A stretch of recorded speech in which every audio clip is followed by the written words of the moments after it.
spesial Tasikmalaya Leaders Club yang ditayangkan live di Radar TV. Tasikmalaya Leaders Club menggali gagasan untuk Tasikmalaya lebih baik.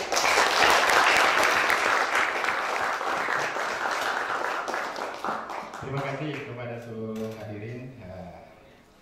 Agar acara berlangsung lancar dan juga berkah untuk kita semua, maka kita sama-sama membacakan Bismillah bersama-sama. Bismillahirrahmanirrahim. Selanjutnya kita menyanyikan lagu kebangsaan Indonesia Raya. Seluruh hadirin dimohon untuk berdiri.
Baik hadirin, dipersilakan untuk duduk kembali.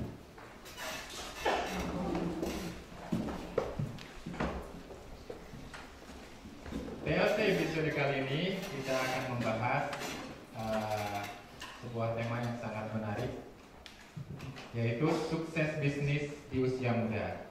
Dan alhamdulillah di kesempatan kali ini sudah hadir narasumber-narasumber yang luar biasa. Sudah ada di hadapan kita semua. Namun sebelum itu saya ingin menyampaikan bahwa acara yang positif ini bisa terselenggara saat ini, malam ini live di studio Radar TV berkat dukungan dari Pasman 1 Tasikmalaya atau Pasmanitas ya. Pasmanitas, betul nggak? Betul. Pasmanitas, Perkumpulan Alumni SMA Negeri 1 Tasikmalaya. Boleh tepuk tangan? Selain itu juga berkat dukungan dari Yayasan Taman Indonesia. Boleh tepuk tangan juga. Dan untuk menyebarluaskan informasi dari momen kali ini, kami juga menggandeng media partner Radar Tasikmalaya Group, yaitu Harian Radar Tasikmalaya, radartasik.com, radartasik.id, radartasikTV.thisway.id. Boleh kita.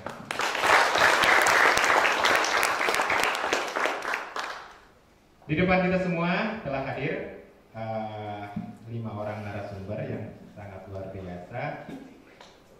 Yang pertama adalah Ketua Dewan Pembina AGCI, Asosiasi G-Coach Indonesia.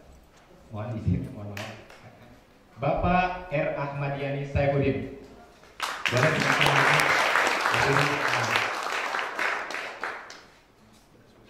Selanjutnya ada Zaki dan Noval, si kembar owner Burger Chill dan Keripik Bujangan. Boleh?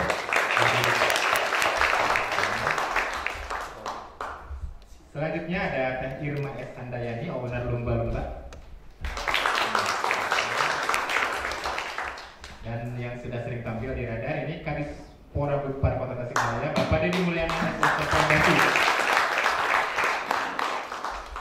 Sebenarnya pada episode kali ini kami juga mengundang keynote speaker Bapak Menteri BUMN Erick Thohir dan Direktur Pertamina Ibu Nike Widiawati. Tapi karena kesibukan beliau berdua akhirnya tidak bisa, dan beliau berdua menyampaikan permohonan maaf dan tentu mendukung acara ini supaya terus berlangsung di kemudian hari untuk memberikan kemanfaatan untuk warga Kota Tasikmalaya.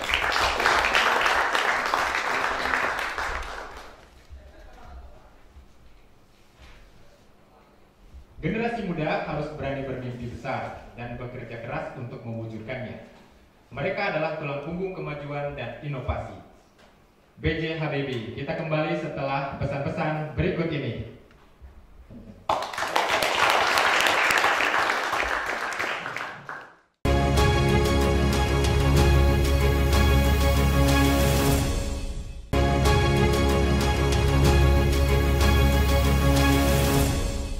Kembali lagi di Tasikmalaya Leaders Club, menggali gagasan untuk Tasikmalaya lebih baik. Pastinya sudah banyak yang tidak sabar ingin mendengar apa yang ingin disampaikan oleh narasumber kita yang luar biasa. Saya ingin ke Zaki dan Noval, si kembar owner Burger Chill dan Keripik Bujangan. Boleh pakai mic-nya? Oke, halo. Ya, halo. Selamat malam ya. Kenalan dulu dong, soalnya ini kan kembar. Dan saya juga nggak tahu yang mana Zaki, yang mana Noval. Boleh Bisa kenalan? nebak nggak? Tebak coba. Lihat dulu contekan, boleh nggak? Jangan dong. Sekarang lagi musim contekan. Waduh. Oke. Kayaknya Noval yang biru. Oke. Yang itu? Zaki. Zaki. Zaki sama Noval. Betul, tepuk tangan dulu buat MC. Ya, jadi perkenalkan, nama saya Zaki, owner dari Burger Chill dan Keripik Bujangan, brand asal Bandung. Jadi kita saudara kembar. Saya kebetulan adiknya. Kakaknya boleh kenalan? Saya Noval, kakaknya Zaki, ownernya Burger Chill sama Keripik Bujangan juga. Jadi kita biasa sebutnya kalau sekarang mahasiswa trainer karena masih kuliah gitu. Wih, luar biasa, boleh tepuk tangan. Karena kebetulan di sini ada juga siswa nih. Ini calon juga mahasiswa trainer kayaknya ke depan. Amin. Yang paling saya bikin penasaran, kalian di usia muda ini kok bisa terjun serius ke bisnis? Biasanya kan yang lain masih pada main atau dan sebagainya lah. Idenya dari mana untuk memulai usaha Burger Chill dan Keripik Bujangan ini? Boleh, siapa yang menjawab? Ini sweet dulu apa gimana? Boleh, mau sweet boleh.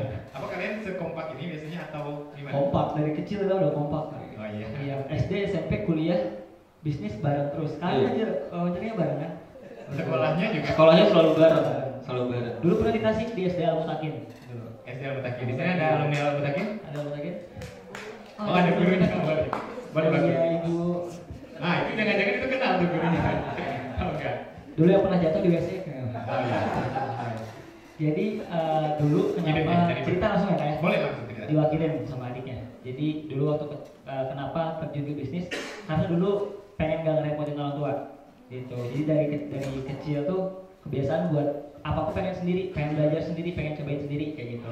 Akhirnya pas kuliah turning point-nya, kalau bahasa anak muda kayak gitu, kita waktu itu usianya 17 tahun baru dapat KTP. Pas dapat KTP, wih, kayaknya kita udah gede nih, udah dewasa gitu.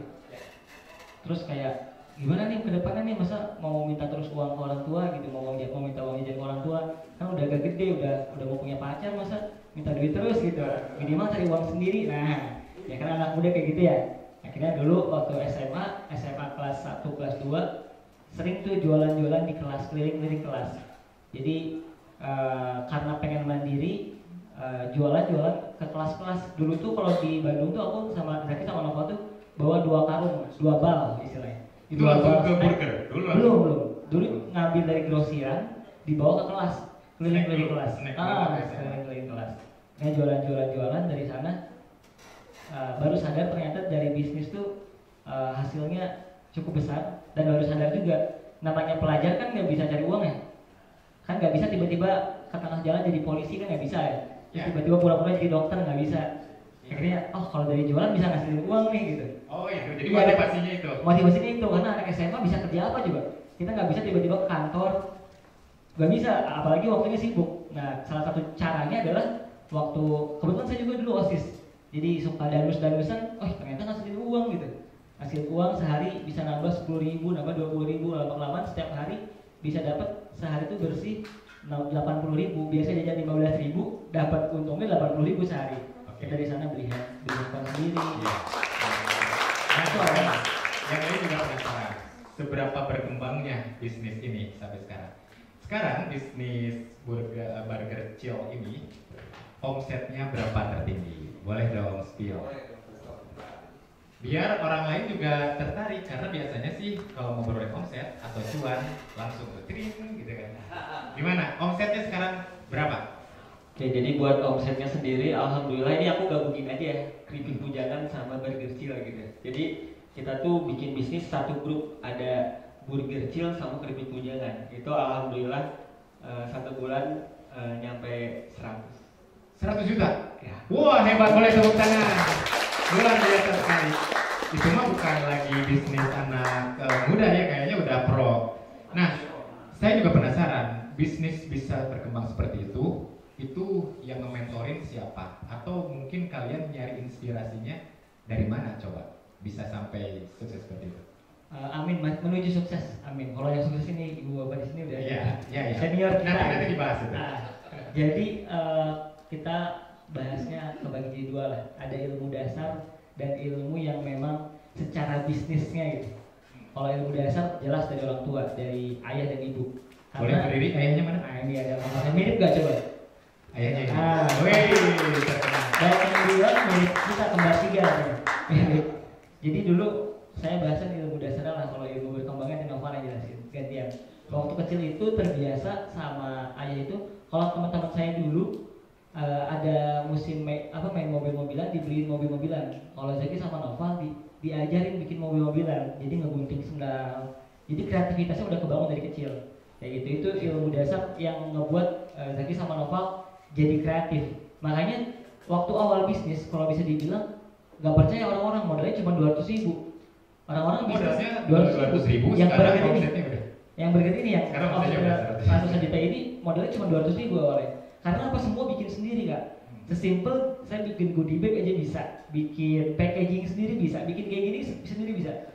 Itu tuh karena apa? Karena dari kecil tuh apa-apa belajar, coba kok bisa nggak bikin sendiri, akhirnya jadi bisa bikin sendiri. Oke, Gitu. selain orang Itu tua, dasarnya. selain orang tua, kayaknya orang tua berperan penting tadi. Pastinya ada pihak yang mendorong nih, kayaknya ada nggak pihak yang mendorong bisnis ini atau meng-coaching atau memandu lah gitu, ada nggak? Jadi sebenarnya kalau dari coachingnya sendiri, awal-awal sih kita paling cari mentoringnya sendiri gitu dari YouTube. Kita nonton-nonton pengusaha-pengusaha muda, pengusaha-pengusaha sukses gitu. Karena kalau kayak kita Gen Z gitu ya, suka FOMO lihat orang-orang, misalnya Arif Muhammad sukses bisa kayak gini di umur sekian, itu tuh kita kepengen. Sampai ada setiap ada seminarnya Arif Muhammad, setiap ada seminar ownernya itu kita nonton. Itu jadi salah satu awal mentoring kita, kenapa kita bisa mulai usaha selain dari orang tua gitu. Terus selain itu juga alhamdulillah dari beberapa momen nih, terutama waktu kita masih SMA, kita tuh sering banget ikut lomba bisnis. Ikut lomba bisnis. Lomba bisnis sering banget. Nah, dari Itu lomba yang tingkat apa? Atau yang mengadakan siapa? Oh, tingkatnya itu macam-macam. Ada yang dari tingkat kota Bandung, Kota Bandung. ada yang Jawa Barat, bahkan ada yang sampai se Indonesia juga. Dan biasanya ketika lomba bisnis pasti ada coachingnya, pasti ada mentor-mentor yang itu tuh mereka itu biasanya yang ngajarin kita gimana caranya bikin logo, gimana caranya bikin brand, awal-awalnya kayak gitu. Nah itu pun salah satu pihak-pihak yang ngasih insight penting ke kita sampai akhirnya kita bisa berkembang kayak gitu. Jadi sekarang udah berapa gerai ini ceritanya yang tadi ini? Segitu satu gerai ya. Insya Segitu satu gerai. Insya Allah tahun ini doain ya teman-teman, doain itu brandnya di depan, makanannya boleh dicoba. Mudah-mudahan di tahun ini bisa nambah lagi cabangnya, terus online-nya bisa seluruh Indonesia. Wih, boleh tepuk tangan. Biasanya yang bikin penasaran, kalian kan pilih bisnis kuliner. Kuliner itu kompetitif. Kalau biasa bisa disebut red ocean lah, banyak itu pesaingnya. Waktu kalian mendalami bisnis ini, apa yang membuat produk Anda berbeda dari yang lain hingga akhirnya bisa berkembang dan diterima pasar? Boleh dong spill, yang lain tuh pengen tahu kayak gitu. Karena banyak juga usaha-usaha yang akhirnya kalah tuh kompetisi sama yang sejenis maksudnya. Burger itu kan banyak kan? Oke. Diawali dengan memulai dengan hal yang sederhana. Jadi kalau orang lihat sekarang punya gerai, dulu kita jualan di rumah. Jualan di rumah, yang masak Zaki sama Noval berdua belum punya karyawan. Jadi itu yang bikin awalnya kenapa ide-ide itu cepat buat berkembang, karena kita sendiri yang turun berdua, kita masak setiap hari segala macam. Nah, singkat cerita kita belajar dari YouTube buat nginovasiin produk pertama yang viral dan akhirnya rumah kita diserbu orang. Awal sehari yang beli cuma 2 orang, 2 orang, 3 orang. Tiba-tiba yang datang ke rumah ada 80 orang setiap hari dari Jakarta, dari Sumber dan segala macam. Itu akibat dari produk yang kita inovasiin. Inovasi lewat media sosial. Media sosial. Jadi boleh tepuk tangannya, terima kasih. Biar kayak aku mau tepuk tangan. Rada kagok itu sedikit gitu, rada kagok. Jadi yang bikin bisnisnya bisa dilirik itu karena waktu itu kita bikin produk yang unik. Produk yang unik apa? Kita bikin burger manis.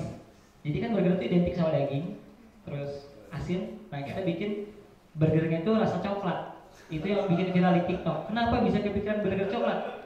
Jadi kita tuh nonton salah satu video di YouTube. Jadi kalau kita mau bikin produk viral, nggak perlu kita harus bikin sesuatu yang beda banget, enggak. Tapi kita tinggal ngegabungin ide. Ngegabungin idenya dari mana? Dulu kepikiran 2 hal yang lagi viral. 5 tahun yang lalu viral itu kalau di Bandung ya, viral itu pisang nugget. Mungkin pernah coba pisang nugget. Dan 4 tahun yang lalu yang lagi viral es kepal Milo. Nah, ya nggak sih? Nah, akhirnya pisang nugget kita campurin sama saus Milo dari es kepal Milo, kita tumpuk sama roti. Kenapa ditumpuk sama roti? Karena zaman dulu kalau makan pisang nugget kemanisan. Akhirnya ternyata produknya fit. Kenapa? Karena orang yang mau beli, kok rasanya kayak waktu es kepal Milo, tapi kok rasanya juga kayak pisang nugget. Jadi tuh uniknya tuh masih ada yang bikin terbayang-bayang sama konsumen. Kita masukin video, tembus aja videonya 3 juta, 4 juta orang yang nonton di TikTok. Akhirnya orang banyak yang rumah. Nah, dari situ uangnya kita tabungin jadi kompor, jadi kulkas, jadi outlet. Terus ikutan lomba dapat pendanaan dapat 30 juta, 40 juta, kita putar-putarin kayak gitu. Itu berarti prosesnya dari awal sampai pencapaian itu sekitar berapa lama? Berapa bulan? Oh, bukan berapa bulan, Pak. Tahun jatuhnya. 3 tahun dari awal masuk kuliah kalau buat bisnisnya, dari awal semester 1 sampai sekarang semester 7. Oke, terakhir.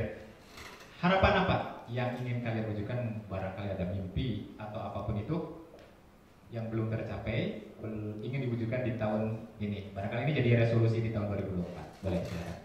Oke, mungkin kalau dari Nova sendiri sebenarnya pengen bisnisnya tuh gak cuma bermanfaat buat kita berdua. Kita tuh pengen bermanfaat buat lingkungan juga. Salah satunya mungkin teman-teman kita, karena teman-teman yang sama-sama dulu sahabatan dari kecil tuh gak semuanya punya momentum yang sama, gak semuanya punya rezeki yang sama. Nah, maka dari itu kita pengen ngerangkul supaya mereka bisa kerja bareng, jadi tim bareng. Terus mereka yang mungkin waktu kemarin kita angkatan 2020 nggak sempat kuliah, kita pengen kuliahin mereka juga, kuliah bareng, kerja bareng sampai kita bisa sukses bareng-bareng. Gitu sih salah satu mimpi dari Oke.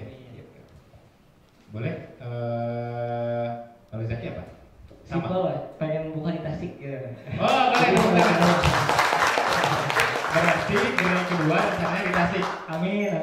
Ya, amin. Mudah-mudahan nanti bisa. Boleh tepuk tangan untuk Zaki Selamat kepada dan Pipit juga. Saya sekarang mau ke Teh Irma S. Handayani. Beliau adalah owner lumba-lumba. Beliau ini sekarang dalam kondisi kurang fit sebenarnya, tapi luar biasa bisa hadir di sini, Bu. Kasih semangat dulu dong. Beliau juga adalah pengusaha sukses sebenarnya, masih muda juga. Boleh dong cerita nih perkembangan bisnisnya dari awal seperti apa? Barangkali ada hal-hal yang bisa memotivasi kami semua atau pemirsa yang ada yang menyimak tayangan ini. Silakan. Bismillahirrahmanirrahim. Assalamualaikum warahmatullahi wabarakatuh. Terima kasih atas penilaiannya, masih muda itu karena di bareng orang-orang muda semua. Saya sebetulnya udah di SMA 1 itu saya angkatan 87 ya, jadi bisa diperkirakan ya berapa usianya. Tapi alhamdulillah ya bisa bersama-sama di sini dengan Zaki dan Noval ya, dan ini juga sebelah saya walaupun junior saya tapi manggilnya Kak aja ya. Bapak ya, Bapak Kepala Dinas juga alhamdulillah. Mungkin ada yang bertanya gitu ya, tadi saya sebutnya owner lumba-lumba, kan tadi Bapak juga nanya lumba-lumba apa, lumba-lumba yang pentas yang apa ikan. gitu ya. Jadi lumba-lumba mungkin di sini toko pancing lumba-lumba ya. Ya betul. Jadi, Toko pancing Di lumba-lumba. sini ada yang suka mancing, adik-adik atau Mancing mania ada nggak yang mancing mania? mancing keributan ya. Jadi kan suka mancing, insya Allah biasanya tahu ya toko pancing lumba karena cukup legend juga. Ya. Jadi toko lumba-lumba ini sebetulnya didirikan oleh almarhum bapak saya tahun 82 ya, waktu itu pas Gunung Galunggung meletus gitu. Jadi, 82. Iya 82 saat Gunung Galunggung meletus, kebetulan bapak saya itu waktu itu sebelumnya punya kebun teh di daerah Majalaya, Bandung Selatan ya. Terus Galunggung meletus, tertutup abu kebunnya dan pabriknya, kemudian hijrah kembali pulang kampung ke kota Tasikmalaya ini, dan waktu itu sebetulnya mau buka pabrik sabun ya sebetulnya, pabrik sabun, dan sebenarnya cukup lumayan ya waktu itu, cukup ramai juga gitu ya, tapi saya tidak tahu kenapa kemudian berhenti dan akhirnya mencoba toko elektronik dan toko pancing, dan alhamdulillah yang ramai itu toko pancing gitu. Nah, saya sebetulnya di toko lumba-lumba ini sebagai generasi kedua gitu ya. Ya, karena awalnya saya core bisnis saya sebetulnya busana muslimah, siswa gereja muslimah di kota Indramayu, dan qadarullah tahun 2015 saya kembali ke Tasik karena merawat orang tua, bapak meninggal terus ibu saya, kemudian saya melanjutkan usaha toko lumba-lumba ini sampai sekarang gitu. Dan melanjutkan usaha itu ternyata tidak mudah gitu ya, karena banyak sekali yang harus diperbaiki gitu. Jadi dari awal bapak saya ini masih konvensional, belum pakai komputer gitu ya. Mungkin masih ngalamin juga pakai cipoa gitu, belum pernah ke kalkulator gitu, baru pakai komputer. Dan kemudian ketika saya pindah itu saya betul-betul memperbaiki semuanya gitu ya. Jadi mulai dari migrasi data gitu ya, membuat sistem baru, kemudian juga merapikan gudang, kemudian juga merapikan keuangan, karena keuangan itu masih tercampur dengan kok pribadi gitu ya. Itu di tahun berapa Teh Irma mulai masuk di bisnis itu? Saya 2015 pindah dari Indramayu ke Tasik, kemudian saya langsung terjun, dan sebetulnya background saya ini teknik kimia, jadi saya tuh insinyur teknik kimia yang akhirnya kecemplung di bisnis pancing gitu ya. Kalau boleh tahu dulu waktu Teh Irma masuk itu omset berapa, sekarang jadi berapa? Karena harus lihat dulu rentangnya kan. Gimana itu? Ya, sebetulnya saya balik. Sebenarnya awal-awal itu bapak saya tuh, saya masih ingat ya ketika saya suka di zaman SMA gitu ya, saya suka dikasih tugas suruh ke toko ya. Saya itu uang itu sampai masih pakai laci, uang tuh penuh gitu ya. Dan ketika saya kuliah terus saya pulang kembali ke Tasik itu, saya masih ingat waktu itu walaupun secara manual ya, omset itu sekitar 4 sampai 5 M per tahun ya, berarti dulu? Ya, itu tahun sebelum 2015an gitulah.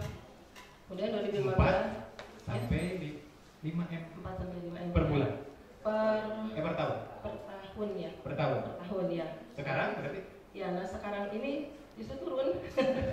Turun gitu ya. Ketika itu memang mulai banyak gitu ya, yang kanvas tuh ya, kanvas itu jadi mulai mobil-mobil dari pabriknya langsung, kadang-kadang itu sudah langsung ke area Priangan Timur lah, Tasik, Garut, kemudian Banjar, Ciamis, Pangandaran gitu ya, sampai bahkan luar pulau luar Tasik juga gitu.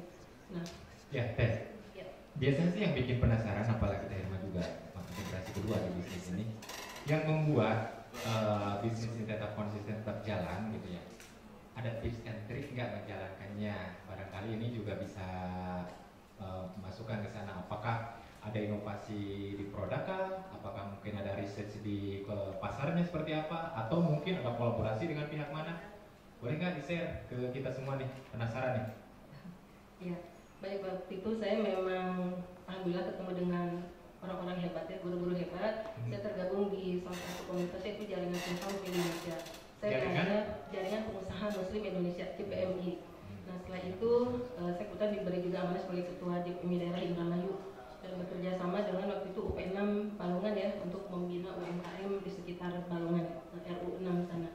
Kemudian saya itu bisnisnya masih busana muslimah gitu di Indramayu. Kemudian saya pindah ketika ke Tasik itu, saya gabung juga dengan ada Genpro namanya. Global Entrepreneur Profesional. Nah di sana saya baru pertama kali belajar bisnis yang betul, jadi serius dan punya mentor gitu, punya coach gitu. Nah setelah itu belajar lagi di Malang ya. Nah ini ketemukan aja dari waktu di Bandung sempat ketemu, terus di Malang ketemu lagi dan kali ini salah satu panelis yang menguji project leader saya gitu ya. Saya mempresentasikan tentang rencana 5 tahun ke depan toko lumba-lumba gitu. Saya punya mimpi waktu itu bikin mall mancing gitu. Ingin punya ya, sampai sekarang itu masih jadi mimpi saya. Toko yang besar tapi isinya jadi jualan mall, ada kolam-kolam ikan berbagai macam kondisi lah ya, mungkin ada arus yang besar seperti di laut gitu, misalnya ada di kan kolam itu macam-macam, mancing bisa di kolam, bisa di muara, bisa di laut gitu ya. Laut juga ada laut pinggir, ada laut tengah gitu seperti itu. Kenapa ide itu belum terwujud? Kayaknya itu menarik banget tuh kalau sekarang ada yang support aja bisa kan? Iya, insya Allah itu memang ya sempat tertunda karena kebetulan juga saya 3 tahun terakhir ini saya merawat orang tua dan juga merawat suami juga ya, dan ternyata pada bapak meninggal, ibu meninggal, dan suami juga meninggal. Jadi saya mau 3 tahun itu otomatis full fokus itu lebih ke keluarga gitu. Nah kali ini mungkin saya baru sekarang lagi merencanakan lagi dan sedang bebenah lah gitu ya. Mudah-mudahan di tahun 2024 ini mimpi saya bisa terwujud gitu. Sekarang memang baru proses untuk kembali pembenahan sistem. Oke, baik. Saya justru penasaran juga sebenarnya karena dulu kan bisnis di Indramayu, sekarang di Tasik. Kalau merasakan bisnis Tasik sebenarnya ekosistemnya mendukung nggak sebenarnya untuk menjalankan bisnis, misalkan kompetisi dengan yang lainnya seperti apa persaingannya? Menurut Teh Irma nyaman nggak bisnis di sini, enak nggak gitu, atau ekosistemnya mendukung sekali atau gimana? Kalau secara ekosistem itu Tasik itu terkenal banyak yang ini istilahnya galatamaan ya. Jadi kolam-kolam tuh banyak gitu ya. Jadi saya ingat betul gitu ya ketika ada seseorang yang menyindir mancing mah katanya banyak judinya gitu kan. Nah, dari situ saya mulai berniat saya ini bikin mancing syariah gitu kan. Dan ada lah gitu ya. Bismillahirrahmanirrahim. Terus ya. Jadi memang itu salah satu tantangan gitu ya. Tetapi ternyata ketika saya ingat betul ketika itu waktu saya mau membuat NIB ya, semacam legalisasi lah untuk toko-toko itu. Nah, keluhnya tuh toko pancing tuh ternyata bukan masuk ke dalam perdagangan gitu, nggak ada kan perdagangan, adanya di hobi justru. Jadi sebagai salah satu cabang olahraga mungkin ya.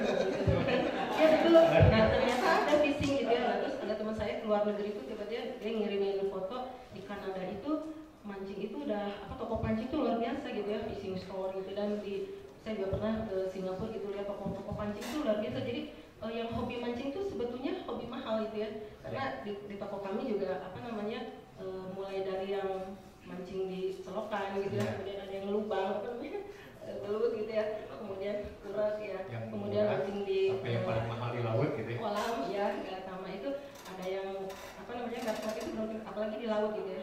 Laut itu ada yang di pinggir, di tengah, di kedalaman begitu, alat pancingnya itu khusus gitu. Jadi dan itu pun kalau sekarang mungkin ada tahu merek Shimano yang branded itu mahal Pak. Ya rata-rata 10 juta ke atas lah gitu kalau untuk set lengkap gitu sebetulnya. Kalau Teh Irma sendiri suka mancing?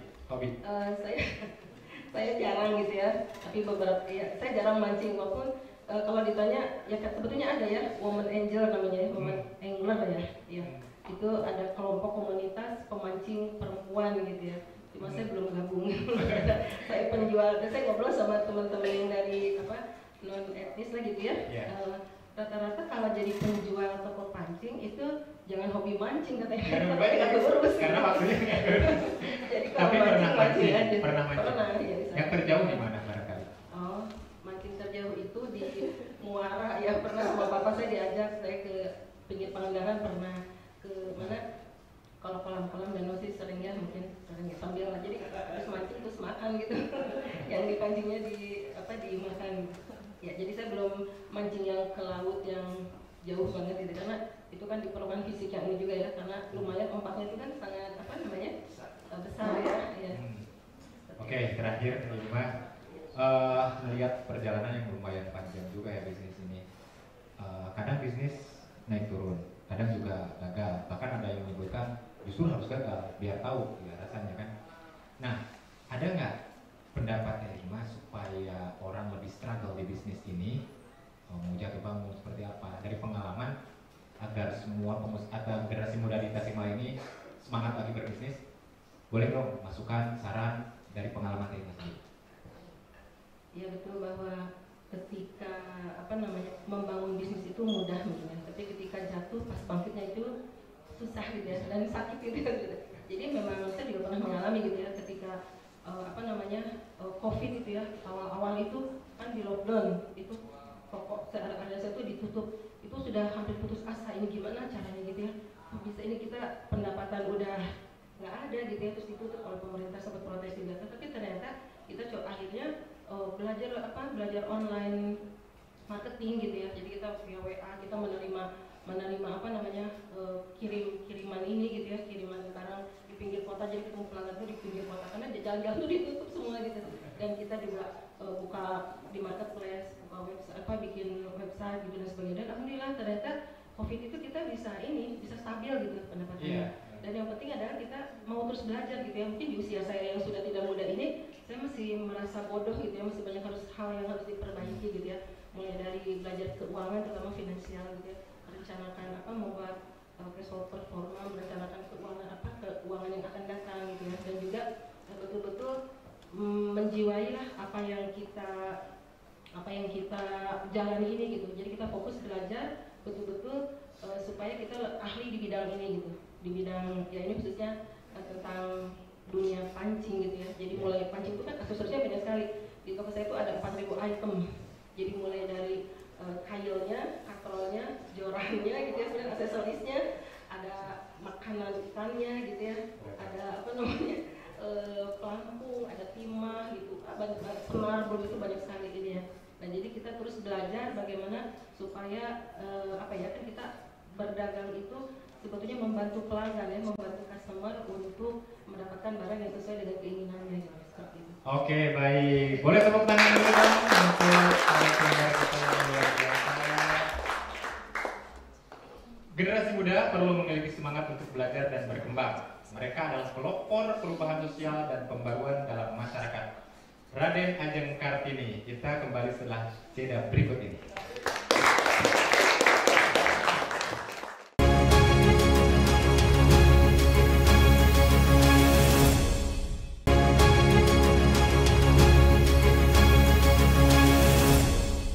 Kembali lagi di Tasikmalaya Leaders Club, menggali gagasan untuk Tasikmalaya lebih baik.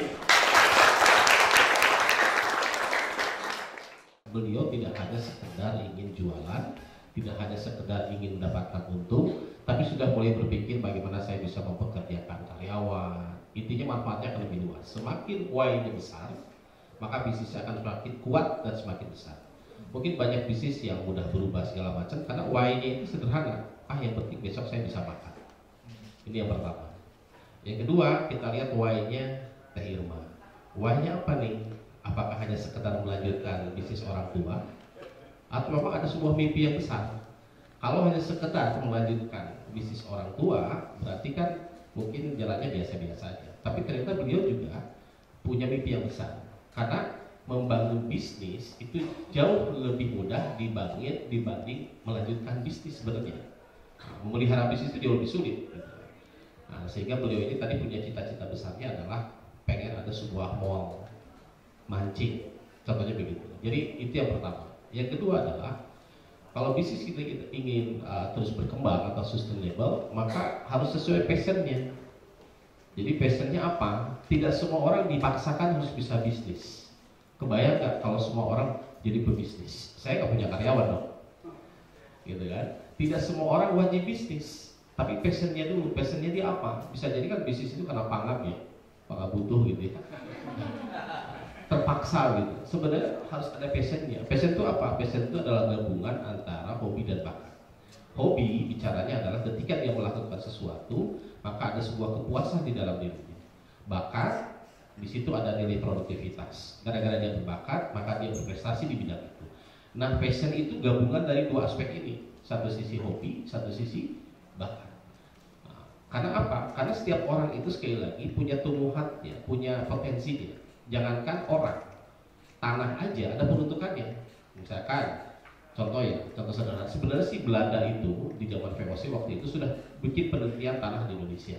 Contoh yang namanya yang namanya ubi Cilembu, ya cocoknya di Sumedang, dan itu juga tempatnya tidak banyak. Apakah ubi Cilembu bisa di tempat ditanam di tempat lain? Bisa. Masalahnya kualitasnya sama kan yang di sana.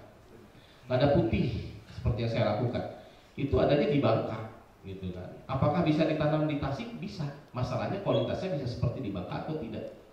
Karena kalau misalkan dipaksa di sini seolah-olah kayak melawan sunatullah gitu. Nah, kita juga sama. Passion kita apa? Kalau passion kita ini adalah memang bisnis ini bagian daripada passion. Passion itu kan ada bisnis, ada mengajar, ada jadi pegawai. Ketika ada pegawai, contoh beliau nih, saya kenal dekat sama beliau. Passionnya adalah pegawai, tapi saya tahu ketika dia jadi pegawai, dia selalu menjadi pegawai termuda dan terbaik. Ini contoh ya, saya bukan hanya di depan beliau. Kebetulan Pak Wali Kota cerita, kebayang katanya kalau seluruh kepala daerah kayak beliau gitu, kerja 24 jam 2 masih kerja, karena passionnya di situ. Coba suruh dagang, pasti bangkrut. Gitu kan? Itu yang kedua. Jadi bicara tentang passion. Yang ketiga adalah bicara tentang how. Jadi how business work-nya, bagaimana bisnis ini bekerja. Nah, ini baru bicara tentang belajar, skill dan seterusnya. Nah, nanti ketika dia belajar tentang bisnis, itu lebih ke arah apa? Lebih ke percepatan. Mungkin beliau bangun bisnis bisa jadi karena dari nol, nggak ngerti apa-apa, uji coba segala macam. Jadi bisnisnya lambat, bisa jadi 3 tahun, 5 tahun, 10 tahun dan seterusnya. Tapi ketika dia belajar, maka bisnis itu bisa dalam waktu 2 tahun langsung selesai. Nah, sehingga bicara tentang how ini syaratnya cuma 4, minimalnya ada 4. Apapun bisnisnya, 4 ini harus ada. Yang pertama bicara tentang korporasinya, bicara tentang kelembagaannya. Ini yang pertama. Tadi bisa tentang NIB dan seterusnya. Terus kelembagaan, nah, di sana ada SDM, ada struktur dan seterusnya. Nah, bicara organisasi maksud saya. Yang kedua itu bicara tentang finance-nya, bicara tentang keuangannya. Walaupun bisnisnya masih kecil, bab keuangan harus tetap tertib. Kayak Teh Hikmat tadi ceritakan, mungkin bisnisnya karena pacar kokon antara duit dapur dan duit dagang. Nah, ini bahaya gitu kan. Ini finance. Kemudian yang berikutnya bicara tentang operation and bicara operasi dan production. Operation and production. Ini juga penting. Apapun bisnisnya, bicara tentang operasi bisnis, bagaimana menjalankan bisnis ini dan bagaimana produksinya. Dan yang terakhir apa? Itu adalah sales and marketing. Nah, ini ibarat roda, 4-4-nya harus ada. Apapun bisnisnya. Cuma besarnya seperti apa tergantung kondisi bisnisnya. Nah, sehingga kalau kayak misalkan beliau ini, saya yakin ketika 3-3-nya itu ada, maka akan menjadi bisnis yang sangat besar. Apalagi dimulai di usia muda. Beliau mulai bisnis di usia berapa tahun? 18. Saya mulai bisnis di usia SD. SD saya sudah jualan. Dan di belakang saya ada anak saya yang pertama. Dari mulai lahir sampai sekarang nggak pernah dikasih duit. Karena dia sudah berwirausaha. Dari mulai lahir sampai sekarang nggak pernah dikasih duit. Seperti itu. Kayak tadi kemandirian tadi kira-kira begitu. Oke. Saya penasaran, asosiasi Kang Ayi ini yang dari Dewan Pembina ini ada berapa anggotanya sekarang? Kayaknya dengan tips seperti itu harusnya banyak. Ya, sekarang kurang lebih di angka 6.000 ya. 6.000 business owner berkumpul di sini. Berbagai macam bisnis. Berbagai macam bisnis, baik skala kecil ataupun skala besar, baik skala nasional ataupun skala internasional. Yang dari Tasik sendiri ada berapa banyak yang tergabung di asosiasi tersebut? Ada mungkin 100-an ada di bawah. Ada mungkin 100-an. Teh Irwan juga member. Saya di belakang Kak Dani juga salah satu membernya. Kalau dilihat dari karakter pebisnis Tasik yang tadi yang 100 dari 6.000, kompetitif nggak di asosiasi? Tasik itu kelebihannya ini. Tasik itu kan kelebihannya tegar belekairan. Jadi urusan jualan itu luar biasa. Makanya terkenal dari dulu Tasik ini tukang kredit misalnya. Jadi sebenarnya yang saya lihat Tasik itu luar biasa. Saya melihat contohnya, kebetulan ada salah satu binaan bisnis kita juga di Tasik. Beliau saat ini sedang fokus bagaimana membangun jaringan bisnis ke anak-anak SMK, anak SMA, dan targetnya 5.000 orang. Pasarnya dari mana? Pasarnya dari Amerika. Amerika itu sudah mulai melirik Tasik. Di Tasik itu ada yang luar biasa sebenarnya. Kang Deddy juga pernah saya ajak. Itu luar biasa. Jadi Tasik itu dahsyat sebenarnya. Nah, salah satu kelebihan Tasik adalah salah satunya kelebihannya inovasi, kreativitas itu ada di Tasik. Dan paling jago nyontek itu orang Tasik.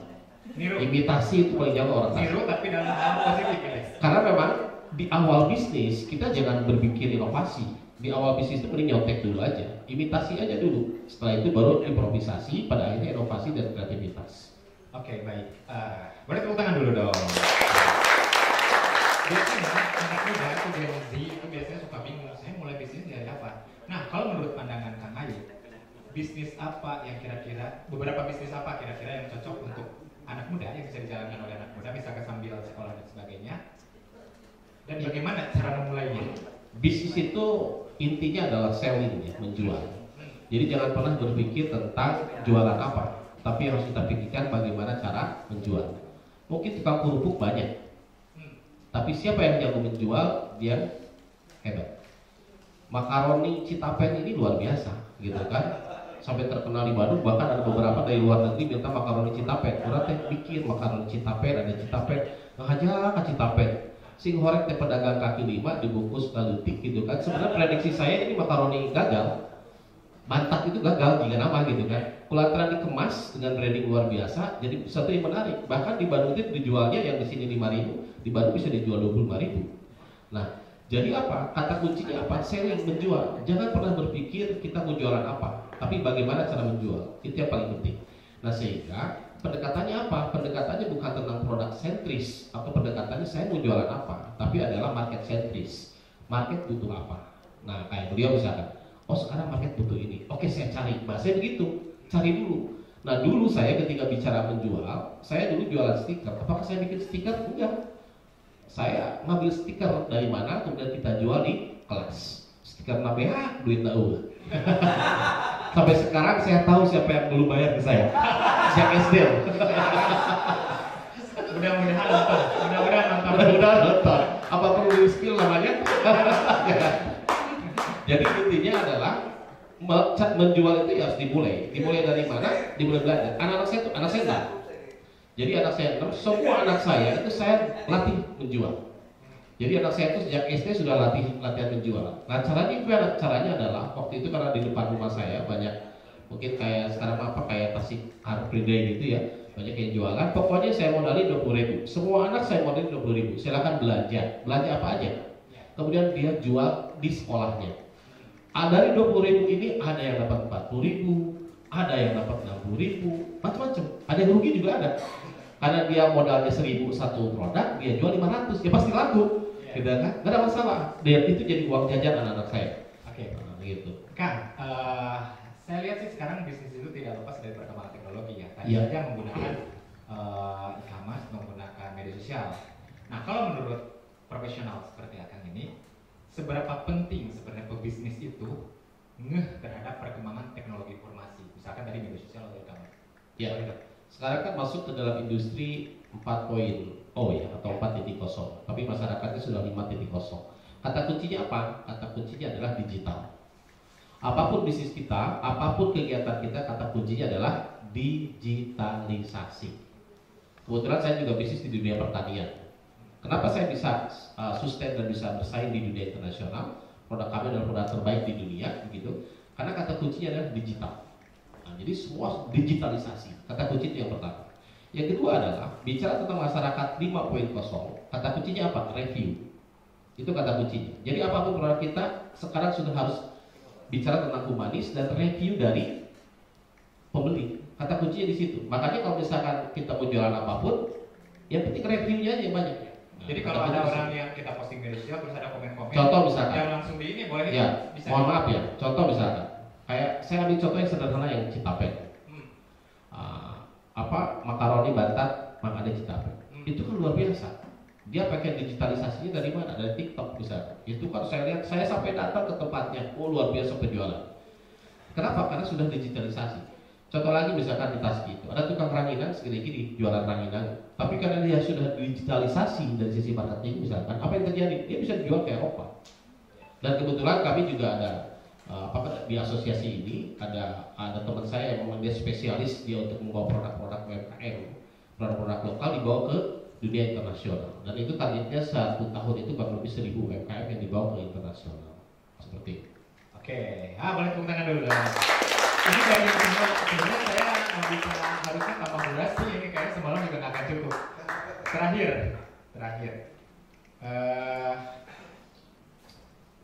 Sekarang tuh pemerintah menggaungkan generasi emas 2045. Iya. Dengan kemajuan berbagai target lah, salah satunya kan harus didukung oleh pebisnis.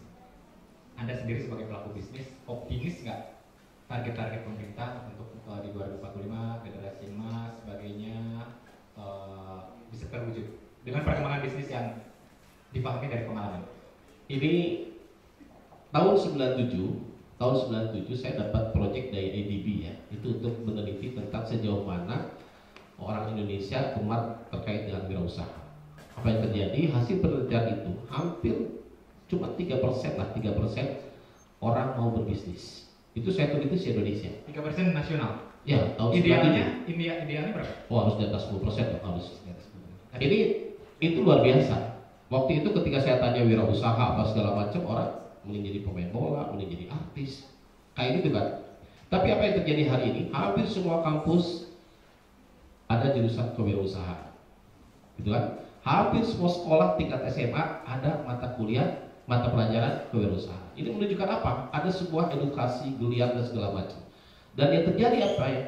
Saya masih ingat, saya setiap tahun ketika ada wisudaan di Kota Bandung, saya harus selalu diminta untuk jadi pembicara. Saya bilang di Kota Bandung tahun 2008, saya masih ingat, setiap ada wisudaan di Kota Bandung maka terjadi pengangguran 4.000 orang. Tapi hari ini apa yang terjadi? Hampir setiap anak-anak SMA lulus, kemudian kuliah lulus, rata-rata mereka sudah tidak berpikir saya harus kerja di mana. Tapi bisnis apa yang harus dikembangkan? ITB saja itu buka jalur bisnis. Contohnya begitu, ini ITB loh, bikin jurusan bisnis. Ini menunjukkan apa? Potensi itu tinggi. Dan saya melihat ke depan ini potensi Indonesia luar biasa. Yang dulunya Indonesia adalah negara produsen, maka akan menjadi negara trader. Bedanya Cina sama Indonesia kan di situ. Cina ini dari dulu negara trader. Nah, Indonesia itu negara produsen. Hari ini Indonesia bukan hanya bicara tentang negara produsen, tapi sudah mulai negara trader. Nah, sehingga potensi ke depan tahun 45 ini, maka Indonesia 2045 ini, insya Allah Indonesia bisa seperti itu. Dan saya lihat contohnya nih, realnya anak muda hari ini sudah bisa bisnis dengan omset yang ratusan juta. Saya yakin bapaknya, saya yakin bangga sekali, gitu kan. Dan ini luar biasa. Kalau anak-anak sekarang sudah mulai begini, apalagi ke depan udah kuliah gratis, sekolah gratis, anak-anaknya pada kaya-kaya. Wah, udah tinggal segera nikah, udah nikah belum? Nah, saya Pak, bedanya, saya ketika usia 17 tahun, ya saya adalah pikiran saya kawin orang mata-mata. Usia 17 tahun itu. Kalau ini udah bagus nih, masih mikir bisnis. Kalau saya dulu waktu, terus terang, saya tuh minta izin nikah ke ibu saya itu 17 tahun. Mama, saya sekarang udah usia 17 tahun, izinkan saya menikah. Padahal calonnya sana ya. Kira-kira begitu lah. Okay. Saya memang nikah di usia 22 tahun. 22 tahun. Oke, jadi baik. nilai 5 tahun lah. Iya, oke, baik. Tepuk tangan yang meriah buat Kang Ayu. Sekarang saya mau ke Pak Deddy Mulyana, SST PMSI, Kadispora Budpar Kota Tasikmalaya. Boleh pakai mic-nya, Kang? Siap. Melihat potensi anak muda di Kota Tasikmalaya yang dipantau oleh dinas, karena memang itu ada di bawah bidangnya di dinas ya. Apakah seoptimis itu atau faktanya berbeda dengan harapan? Boleh dong? Sampaikan. Terima kasih, mungkin saya mengucapkan terima kasih yang seperti pada Radar TV yang telah mengundang kami untuk kesekian kalinya. Saya sangat bangga hari ini bisa duduk bareng dengan ini guru saya, Kak Arif. Kak Ahmad Yani ini teman-teman tahunya coaching. Padahal beliau tuh anggota DPRD di Kota Bandung termuda dulu, pernah menjabat mungkin pengalaman beliau sangat banyak. Kemudian saya nih ada Dejaki sama Nabal, ini like father like son. Saya kenal dulu dengan bapaknya dulu, Pak Wahyudin. Waktu di Telkom. Saya masih ajudan ya Pak dulu Pak ya. Alhamdulillah saya kenalkan. Tapi bapaknya bakal sebagai orang Tasik loh Dek. Kalau ada ini nggak dari orang Bandung kan. Nah, mungkin kami di Dispora Budpar menggarisbawahi dulu Kang, karena kita berbicara tentang kepemudaan. Sebagai penambah wawasan Kang Aye ya, bahwa menurut Undang-Undang Nomor 40 Tahun 2009 itu tentang kepemudaan, bahwa pemuda ini warga negara Indonesia yang berusia dari 16 tahun sampai 30 tahun. Saya mau sadar diri mau masuk ke Dia harus siap dulu. siapa aja gitu. Tapi ini sekarang hadir juga teman-teman adik-adik dari sekolah, dari rekan-rekan mahasiswa, tidak menjadi halangan. Ini sebagai tolak ukur saja, karena kata Kang Ahmad Yani, kalau kita akan melakukan sesuatu harus ada parameter dan tolak ukur. Kita sepakat ya, yang namanya pemuda itu ada batasannya. Tetapi yang namanya pemuda yang berhasil, ketua KNPI dan lain sebagainya rata-rata itu di atas 40, di atas 30, nggak mau itu disebut orang tua, karena mereka mewadahi organisasi-organisasi yang ada tentang kepemudaan. Begitu juga di kami di Spora Budpar, kami mewadahi bidang pemuda, olahraga, kebudayaan dan pariwisata. Kebetulan kita korelasi ketiga kementerian, lumayan ribut Kang Aye, tetapi mungkin ini suatu pengalaman juga bagi kami. Alhamdulillah hari ini Kang Arif, saya genap 1 tahun bertugas di dinas itu, diberikan oleh pimpinan, diberi kepercayaan. Jadi ulang tahun muka hiji. Oh iya, tepat sekarang. Mudah-mudahan malam ini menjadikan barometer dan tolak ukur kita untuk berbagi lagi.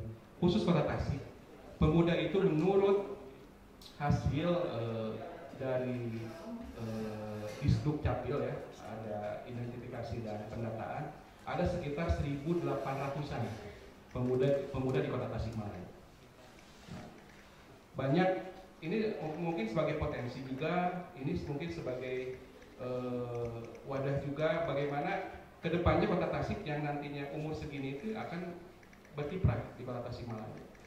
Saya Irma, Kang Aye sudah tidak muda lagi. Ini ada adik juga yang pengusaha yang muda. Kebetulan Tasik itu kulturnya bisnis dan perdagangan. Passionnya betul kata Kang Aye. Saya kalau dipaksa dagang, insya Allah bangkrut. Iya betul, kalau saya lihat penghasilan beliau ini 100 juta per tahun, saya udah 30 tahun lebih di PNS, jauh dengan perbandingan ini. Kalau Kabita mah pinjam uang ke bank, dagang, banding ini insya Allah rugi gitu. Tapi tidak apa-apa, ini memerlukan ada bagian-bagiannya lah. Jadi orang itu sudah ada bagian-bagiannya. Jadi benar Bapak itu passionnya jadi pegawai gitu. Enggak juga sih, sebetulnya dulu tuh saya nggak kepikiran menjadi seorang PNS. Di era saya waktu SMA, adik-adik ya, di era saya waktu SMA itu yang namanya PNS itu betul-betul salah satu mata pencarian yang tidak disukai. Rata-rata inginnya ke bank, kemudian di IPTN lah, menjadi BUMN dan sebagainya. Tapi sekarang berbeda, berbanding terbalik. Malah anak saya ditanya sekarang beda lagi kali. Anak saya sekarang SMA juga, di SMA 1, nggak mau ikut ke saya, sekarang ikut ibunya alumni SMA 1 dari Kang Aye. Saya SMA 2 kelaku. Anak sekarang itu ditanya rata-rata mau apa cita-citanya. Ada yang rata-rata bisnis dan bisnis. Jadi beda. Jadi kultur sekarang itu, pemuda sekarang itu ada circle. Nah ini yang harus kita sepakati lah. Jadi kalau circle-nya suka tentang kesehatan pasti kedokteran. Circle-nya suka pameran dan sebagainya pasti tentang arsitek dan sebagainya. Nah anak saya paksa. Kalau mau ikut seperti saya, ikut organisasi kepemudaan dan lain-lain. Alhamdulillah dia ikut paskibra itu cuma tahan 2 minggu. Langsung datang ke saya, ya tolong ini tanda tangani surat pengunduran diri. Ya namanya passion kata Kang Yani nggak bisa dipaksakan. Nah, kemudian ini pengalaman bagi saya. Jadi betul yang namanya bisnis, yang namanya usia muda itu sangat berkaitan lah. Jadi bagaimana kita melangkah dari awal.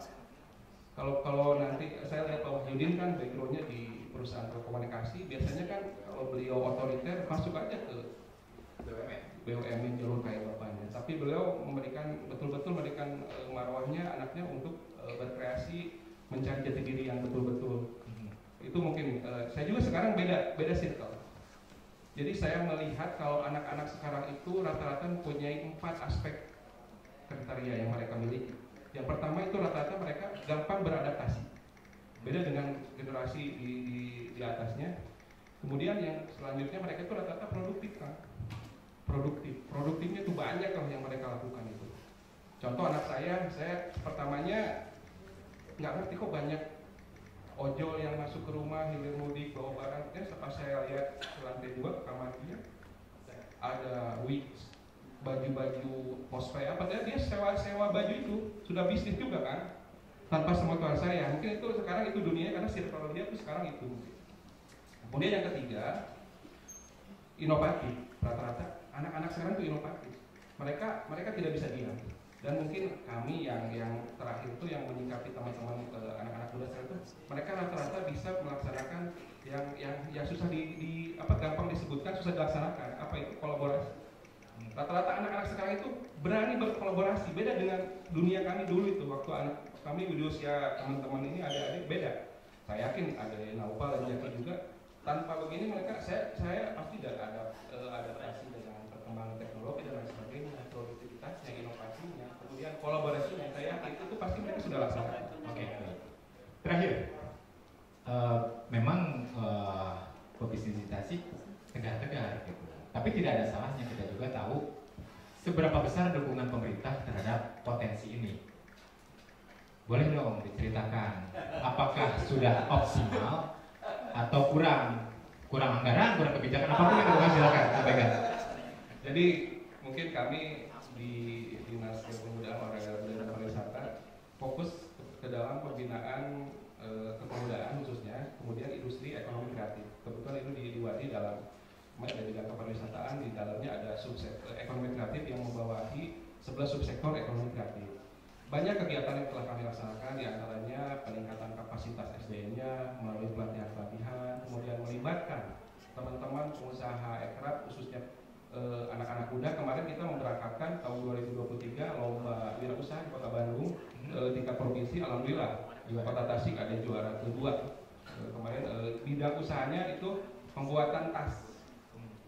Mereka omsetnya sudah kalau betul kata Kang Aye, kalau kita melihat itu kabita mending di PNS menjadi usaha gitu. Karena lihat omset itu betul Kota Tasik. Nah, kemudian yang selanjutnya pendampingan juga, kemudian kita kerjasama dengan Dinas Koperasi UMKM dan Perindak, banyak intinya sertifikasi halal, kemudian dan lain sebagainya. Kita sering bekerjasama karena kita mengumpulkan pegiat-pegiat ekonomi kreatif yang ada di Kota Tasik kurang lebih 60 ribuan lebih lah kalau di data itu.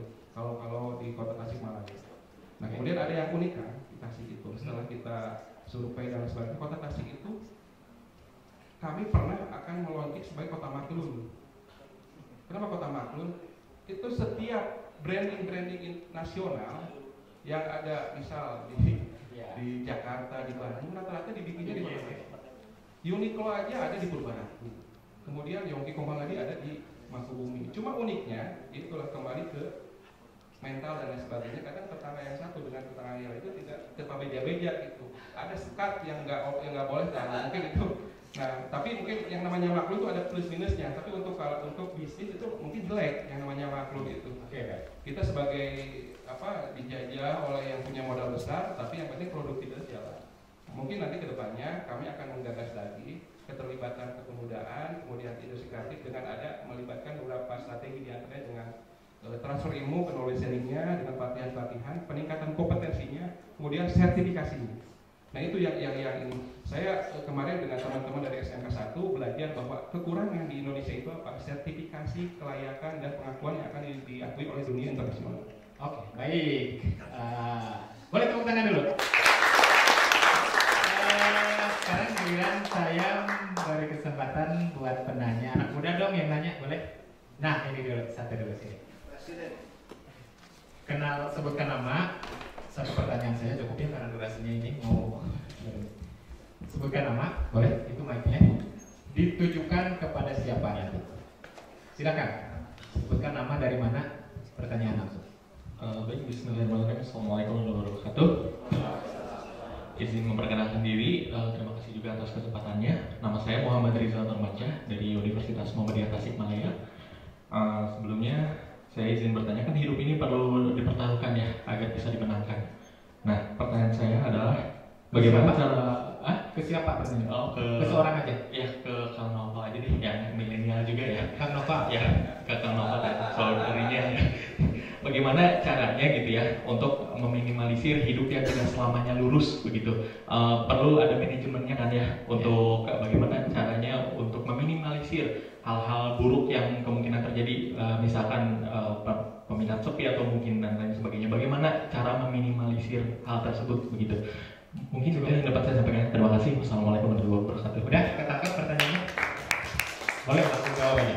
Oke, izin menjawab. Mungkin kayaknya jawabannya nggak terlalu panjang. Intinya kita harus bisa memperkecil harapan kita, memperbesar tindakan kita. Kalau harapan kita besar, otomatis tindakannya harus lebih besar.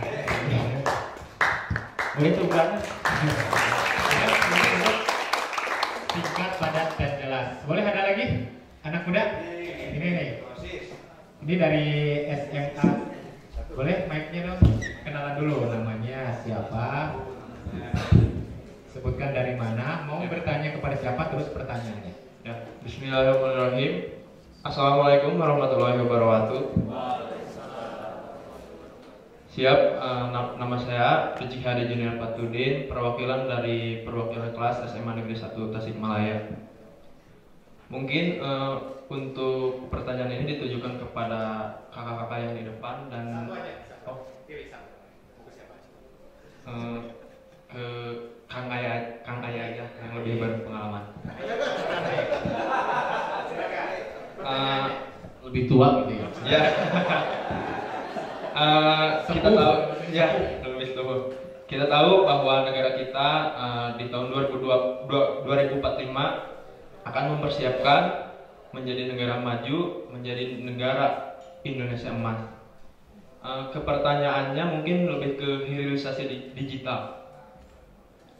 Di anak muda itu passionnya itu bagaimana cara kita membuat produk baru, merintis perusahaan baru, sebuah produk yang mungkin lebih ke kita itu bagaimana gitu cara ingin membuat, misalnya ingin membuat perusahaan baik di bidang transportasi maupun yang lainnya atau di bidang online ya.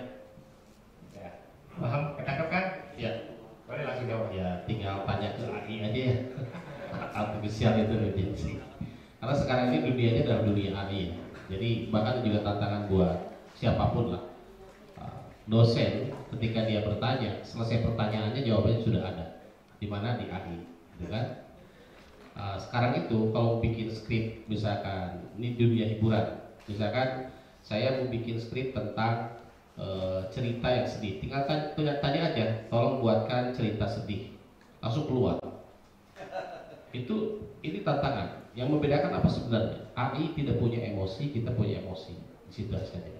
Nah sehingga bicara tentang aspek skill, aspek yang sifatnya teknis, sekarang itu sudah istilahnya. Kalau dulu mungkin kalau pakai riset apa segala macam luar biasa. Sekarang udah tinggal dasar riset aja, itu udah pakai AI aja. Karena memang zamannya begitu. Dan sekarang juga kalau dalam dunia apapun, baik dunia pendidikan atau dunia pariwisata segala macam, itu sudah pakai itu. Nah sehingga kita mau tidak mau harus akrab dengan aspek-aspek itu. Supaya apa? Supaya tahu tren ke depan seperti apa. Kayak misalkan tren warna aja ketahuan. Saya waktu itu tinggal mau bikin, misalkan saya main di dunia logo misalnya, tinggal tanya tren warna sampai 2030, itu keluar trennya. Nah sehingga apa yang ditanyakan tadi tinggal gampang aja sekarang nanya ke AI. Nah sekarang karena kita sebagai manusia, makhluk hidup, bedanya adalah kita punya emosional. Nah, sentuhan emosional ini yang harus kita sampaikan. Nah, sehingga bicara tentang bagaimana sekarang kita mau bikin bisnis yang menarik, tinggal tanya aja. Bisnis yang paling menarik di Kota Tasik apa? Itu keluar. Nah, tinggal bagaimana cara ngelola bisnisnya, itu emosional. Nah, itu Udah tahu pengalaman. Ngomong-ngomong udah banyak berinteraksi dengan AI. Pakai Iya. apa? Udah tahu ini nyambung. Khawatirnya barangkali enggak. Jawaban ujian juga sekarang pakai AI, tenang aja. Jadi intinya apa? Ketika kita akan bicara akan memulai bisnisnya, itu baru ada sentuhan emosional. Nah, bagaimana cara memulainya? Gampang. Yang boleh aja besok, gitu kan? Tong loba mikir, gitu kan? Jalan aja. Nah, prosesnya apa? Pertama adalah itu perlu bertahapan.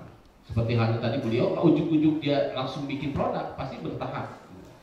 Nah, supaya tahapannya cepat, yang paling gampang itu memang harus punya coachnya, harus punya orang yang berpengalaman, harus belajar. Ibarat kita masuk sebuah hutan belantara yang nggak jelas kita mau kemana, cari pemandunya yang tahu jalan, yang tahu peta jalan seperti apa. Nah, sehingga pentingnya kayak beliau misalnya, kalau pengen cepat bisnis, pengen tetap maju dan segala macam, tetap harus ada komunitasnya, ada coachnya segala macam. Karena dari situ dia akan tahu bagaimana cara membangun bisnis yang lebih besar lagi. Karena bedanya gini, para pebisnis awal dengan para pebisnis senior bedanya tipis. Apa kira-kira bedanya? Kalau pebisnis awal selalu memamerkan bisnisnya biar orang tuh tahu bisnis saya apa. Kalau pebisnis senior rata-rata justru dia tidak mau ketahuan bisnisnya apa. Makanya kalau misalkan Kang Arif bisa nanya apa bisnis, oh bisnis saya adalah gini-gini gitu. Itu junior namanya. Karena butuh pengakuan dari bisnisnya. Tapi kalau misalkan Kang Arif nanya ke yang senior, bapak bisnisnya apa? Beli makiawe biasa. Padahal omsetnya bisa jadi ribuan kali lipat dari yang junior. Nah dari situ perlu ada coach begitu kan. Nah sehingga perlu ada pendampingan segala macam. Karena sekali lagi kata kunci bisnis adalah di sustainable. Kata kunci sustainable adalah inovasi. Nah disinilah perlu ada komunitas. Kira-kira begitu. Oke, baik. Tepuk tangan dulu. Terakhir, ini kayaknya ada perempuan. Tadi ada yang ngacung perempuan. Boleh dong? Pertanyaan terakhir. Sebutkan nama, terus ditujukan kepada siapa?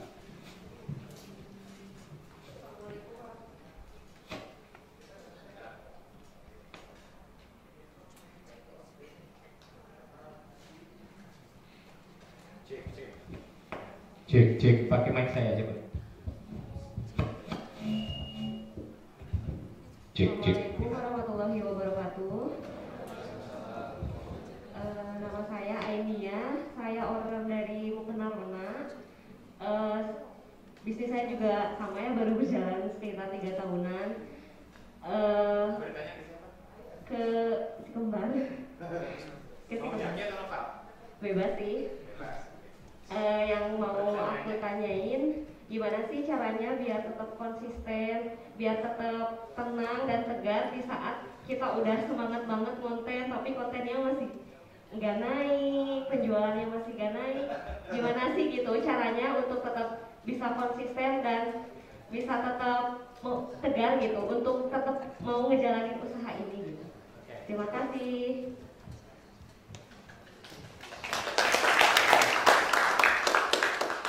Boleh langsung dijawab sama Aki sama Nova boleh. Oke, saya ganti ya. Tadi kan kemarin saya gantian. Terima kasih Kak atas pertanyaannya. Kayaknya kakaknya juga udah senior nih, udah 3 tahun. Berarti bisnisnya udah sama-sama mulai di 2020 ya Kak ya? Oke. Kalau misalnya Zaki bisa jawab, salah satu kuncinya supaya bisa konsisten, tadi sempat ngobrol juga sama Kang Ahmad Yani. Jadi bicara tentang circle, bicara tentang pertemanan itu sangat mempengaruhi. Jadi dulu waktu Zaki SMA, itu tuh hari ini jualan, besoknya nggak jualan. Minggu depannya jualan, bulan depannya udah nggak jualan lagi. Kayak gitu nggak konsisten. Kenapa? Karena waktu di SMA, saya nongkrong sama teman-teman saya yang nggak jualan. Jadi ketika saya jualan, aduh hari ini saya nggak laku jualannya.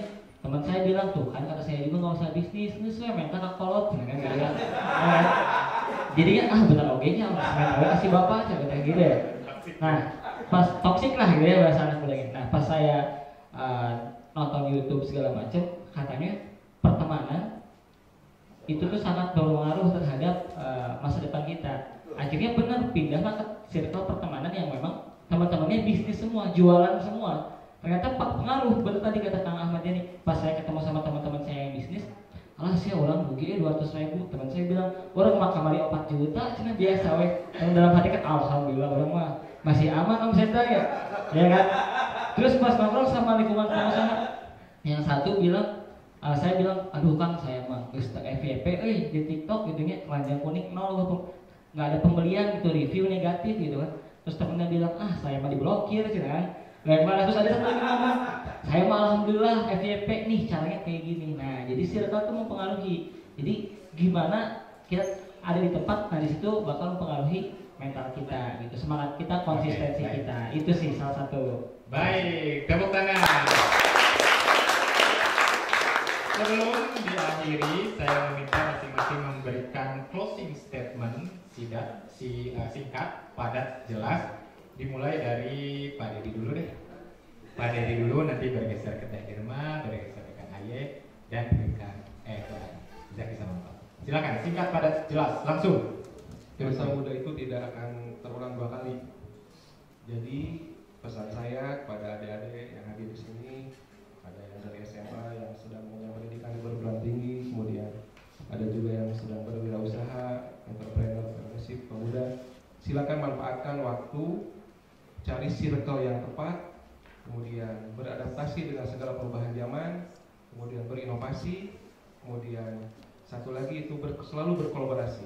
Kemudian bertanyalah kepada orang yang tepat, yang benar-benar sudah berhasil dari pengalaman yang telah mereka lakukan sebelumnya. Karena kalau kita salah bertanya kepada orang yang tidak tepat, akan berpengaruh juga untuk kita ke depannya. Terima kasih.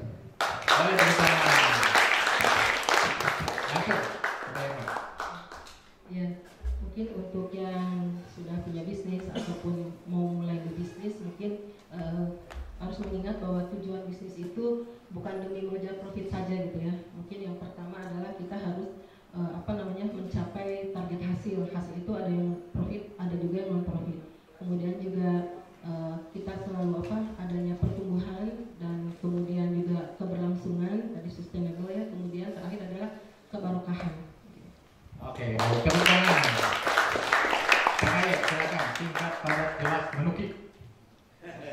Kalau bisnis kita ke depan ingin semakin dinamis dan semakin kuat, kata kuncinya 3. Yang pertama adalah harus selalu berpikir solusi. Jadi bisnis kita adalah memberi solusi masalah-masalah yang ada di masyarakat. Yang kedua, bisnis ini tidak bisa sendiri. Maka kata kunci yang kedua adalah kolaborasi. Jadi harus bekerja sama dengan siapapun yang saling membahu-membahu membantu akhirnya bisnis kita besar. Dan yang ketiga apa? Yang ketiga adalah penuh inovasi. Karena kalau kita nggak ada inovasi, bisnis kita akan mati. Sekali lagi kata kunci sustainable adalah innovation. Terima kasih. Ya, silakan. Deg-degan bagus-bagus ya. Ya nggak apa-apa, sampaikan aja. Singkat, padat, jelas ya. Iya. Penyesalan terbesar itu bukanlah ketika gagal, tapi ketika kita punya kesempatan, tapi kita tidak pernah memulai. Wih, cakep. Jadi kan tidak jeduk di TikTok ya. Lanjut, silakan. Makin susah nih soalnya makin bagus gitu. Gak apa-apa, kamu nggak harus bagus semua juga gak apa-apa kalau di sini. Oke, intinya buat teman-teman semua yang nanti pengen jadi pekerja yang profesional mungkin, atau teman-teman ada yang pengen buka usaha, intinya kita harus bisa mencintai apa yang kita kerjakan dan mengerjakan apa yang kita cintai. Karena kalau kita udah cinta sama pekerjaan kita akan pernah satu buat waktu ini. Oke, tepuk tangan. Keren juga. Itu satu juga. Baik, tiba sudah kita di penghujung acara. Saya ingin sampaikan terima kasih yang sebesar-besarnya kepada sponsor yang telah mendukung acara ini, yaitu Pasnanitas, Perkumpulan Alumni SMA Negeri 1 Tasikmalaya, kemudian Yayasan Taman Indonesia. Tidak lupa juga media partner Radar Tasikmalaya Group, yaitu Harian Radar Tasikmalaya, radartasik.com, radartasik.id, radartasikTV.eastway.id. Di penghujung acara, saya ucapkan alhamdulillah dan kita ketemu lagi di Tasikmalaya Leaders Club selanjutnya. Tasikmalaya Leaders Club menggali gagasan untuk Tasikmalaya lebih baik. Assalamualaikum.